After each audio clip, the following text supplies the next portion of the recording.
यह रामू की। रामू एक बहुत ही गरीब किसान था। उसकी पत्नी का नाम मधु था और उसकी छोटी बेटी का नाम चिंटू था। रामू था तो बहुत ही मेहनती, लेकिन उसे उसकी मेहनत का फल नहीं मिल पाता था। वो और उसकी पत्नी दोनों सारा दिन खेत में लगे रहते थे। माँ, अब मुझे बहुत तेज भूख लग रही है। क्या मैं पिताजी को खाना खाने के लिए बुला लाऊं? हाँ हाँ, जाओ बेटा, मैं तो उन्हें कब से बुला रही हूँ, लेकिन वो है कि मेरी कुछ सुनते ही नहीं है। फिर चिंटू रामू को बुलाने के लिए गया। पिताजी, आप जल्दी से खाना खाने चलो ना। आप कब से काम ही कर रहे हो? मुझे बहुत भूख लग रही है। फिर रामू अपने बेटी चिंटू के साथ अपनी पत्नी के पास चला गया और उसकी पत्नी ने सबके लिए खाना परोसा और वो सब खाना खाने लगे। भगवान से इस बार यही प्रार्थना है कि ठीक से बारिश हो, वरना बहुत दिक्कत हो जाएगी। पिछले साल ठीक से बारिश न होने के कारण अपनी मेहनत बर्बाद हो गई थी। बस भगवान इस बार ऐसा बिल्कुल नहीं हो। इस बार रामू ने मधु के सारे गहने बेचकर खेत के लिए बीज और खाद खरीदे थे। रामू बहुत ही मेहनत से अपने खेत में अपने बीज बो रहा था। उसे उम्मीद थी कि इस बार उसकी फसल बहुत अच्छी होगी। कुछ महीनों बाद उसके खेत में फसल उग जाती है, लेकिन पकने से पहले ही बारिश न होने की वजह से उसकी फसल सूख जाती है। ये देखकर रामू बहुत दुखी होता है और अपने घर चला जाता है। आप हिम्मत मत हारो, आप एक बार फिर से कोशिश करो, क्या पता इस बार बारिश हो जाए और अपनी फसल अच्छी हो जाए। इस बार तो तुम्हारे गहने बेचकर बीज और खाद ले आया था, लेकिन अब मैं कहां से लेकर आऊं पैसे बीज और खाद खरीदने के लिए? आप अपने गांव के सेठ मनीराम से पैसे उधार ले लो। अब अपने पास केवल एक ही चारा है, क्योंकि अपन ऐसे हाथ पे हाथ धरे तो बैठ नहीं सकते। मेरा उसके पास जाने का बिल्कुल भी मन नहीं है। वो बहुत ही बदमाश आदमी है। एक बार जो उससे पैसे ले लिया तो उसका ब्याज कभी खत्म ही नहीं होता। पता नहीं वो अपना किस हिसाब से हिसाब चलाता है। अपने पास इसके अलावा कोई और उपाय भी तो नहीं है। फिर थोड़ी ही देर में रात हो जाती है, लेकिन रामू को नींद नहीं आ रही थी, क्योंकि उसे समझ नहीं आ रहा था कि वो पैसों का इंतजाम कैसे करे। सेठ मनीराम से पैसे तो तुरंत मिल जाएंगे, लेकिन गांव के कई लोग उसके जाल में फंस चुके हैं और जो भी उसके जाल में फंसा है उसने अपनी पूरी जमीन तक गंवा दी है।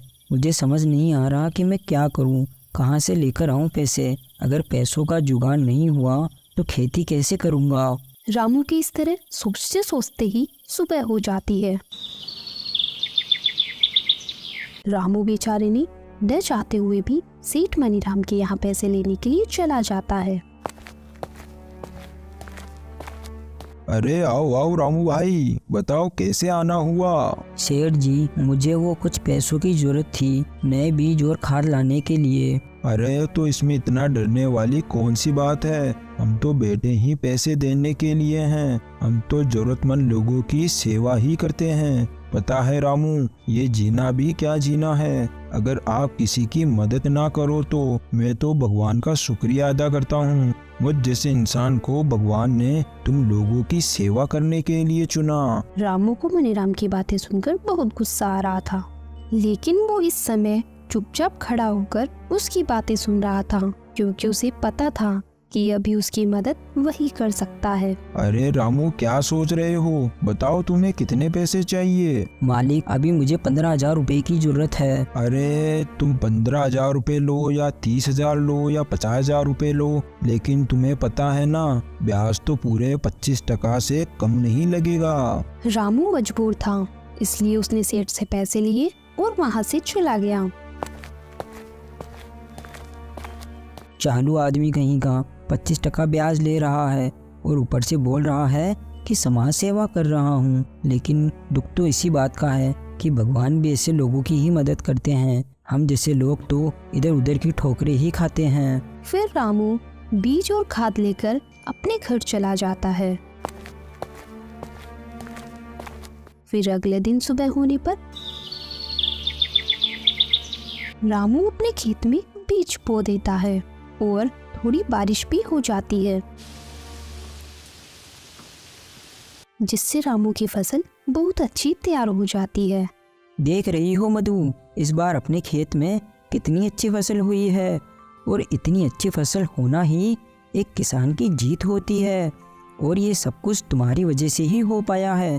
अगर तुम मुझे हौसला नहीं देती तो आज अपने खेत में इतनी अच्छी फसल नहीं हो पाती। और तुमने भी अपने खेत में बहुत मेहनत की है।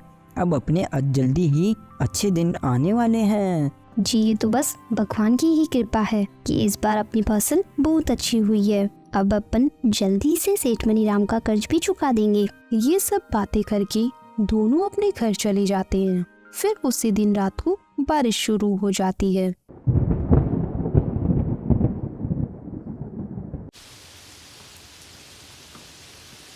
पूरी रात बहुत तेज बारिश होती है। सुबह होने पर भी बारिश रुकने का नाम नहीं ले रही थी। मधु, न जाने ये बारिश कब रुकेगी। पहले तो बारिश हो नहीं रही थी और अब हो रही है तो इतनी हो रही है कि कल रात से रुकने का नाम तक नहीं ले रही है। क्या पता मेरी फसल कैसी होगी। आप बिल्कुल भी चिंता मत कीजिए, देखना जल्दी ही बारिश रुक जाएगी। फिर आप जाकर अपने खेत की फसल को देख आना। मधु ये बोलकर रामू को दिलासा देने की कोशिश करती है, लेकिन उसे भी पता है कि अब तक उसकी फसल खराब हो चुकी होगी। फिर ऐसे ही 5 दिन तक बारिश रुकने का नाम नहीं लेती। 5 दिन बाद जब बारिश रुकती है तो रामू सुबह जल्दी ही अपने खेतों की ओर अपनी फसल को देखने के लिए निकल जाता है।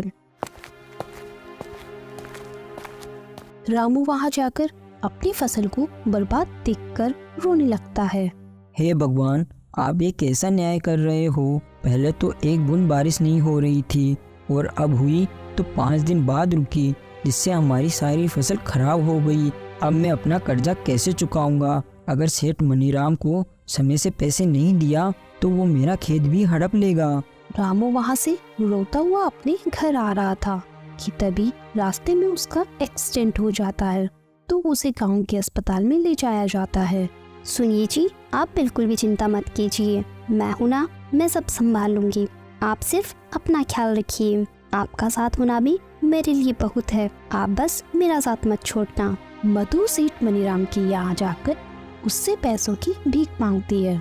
मधु, ये तो मैं भी जानता हूँ कि बारिश अपने हाथ की चीज नहीं है जिससे अपन रोक सकें। और इस बारिश से अपने पूरे गांव की फसल खराब हो चुकी है, लेकिन मैंने तो तुम्हें ब्याज पर पैसे दिए थे और उधारी तो ब्याज खाने के लिए ही दी जाती है ना। सेठ जी, मैं आपके पैसे चुका दूंगी, लेकिन अभी आप ही हो जो मेरी मदद कर सकते हो। मैं तुम्हें पैसे तो उधार नहीं दे सकता, लेकिन मेरे पास कुछ आलू पड़े हैं, तुम उन्हें बाजार में बेच आओ। अगर तुमने उन्हें अच्छे दाम में बेच दिया तो मैं तुम्हें उस कीमत का कुछ हिस्सा दे दूंगा। मधु के पास और कोई उपाय नहीं था, इसलिए वो इस बात के लिए मान जाती है।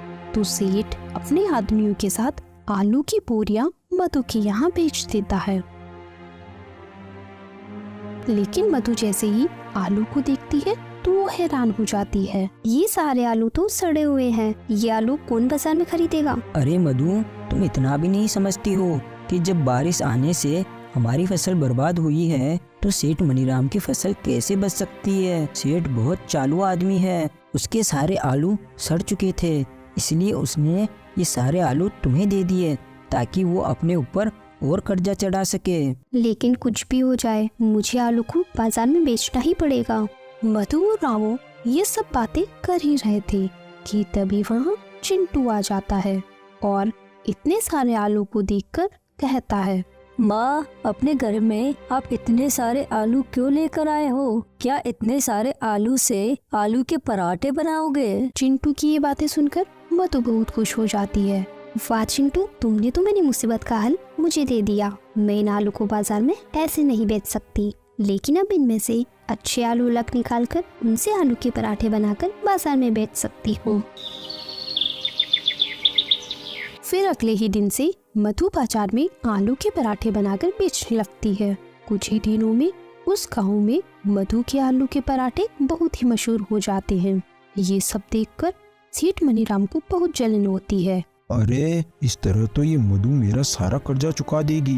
मुझे क्या पता था कि सड़े हुए आलू को इस तरह भी इस्तेमाल कर सकती है, वरना मैं इसे ये आलू कभी नहीं देता।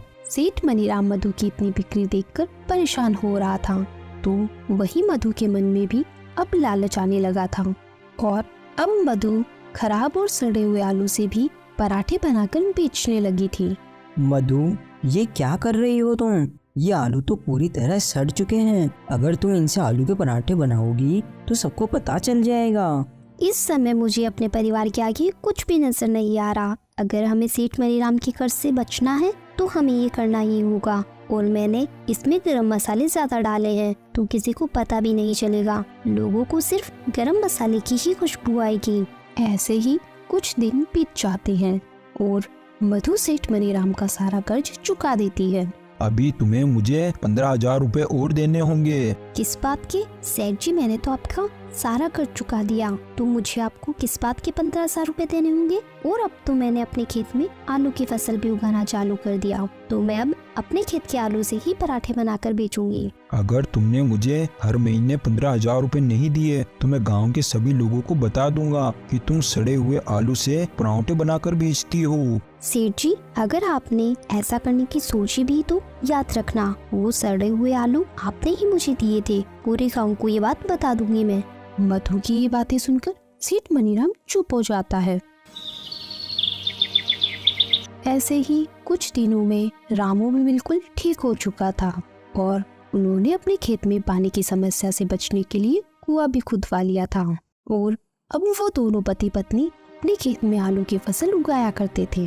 रामू आलूओं को बाजार में बेचा करता था और जैसे ही आलू खराब होने लगते तो मधु उनसे आलू के पराठे बनाकर बेचा करती थी। कुछ दिनों बाद सेठ मनीराम गांव के कुछ लोगों को बहला फुसलाकर रामू के यहाँ लेकर जाता है।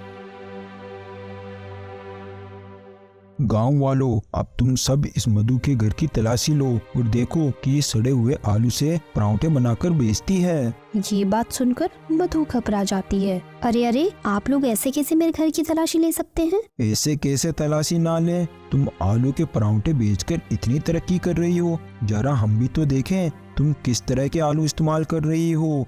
तुमने देखते ही देखते अपने खेत में कुआं खुदवा लिया, अपने बच्चे को शहर पढ़ने के लिए भी भेज दिया और तुमने मेरा सारा कर्जा भी चुका दिया।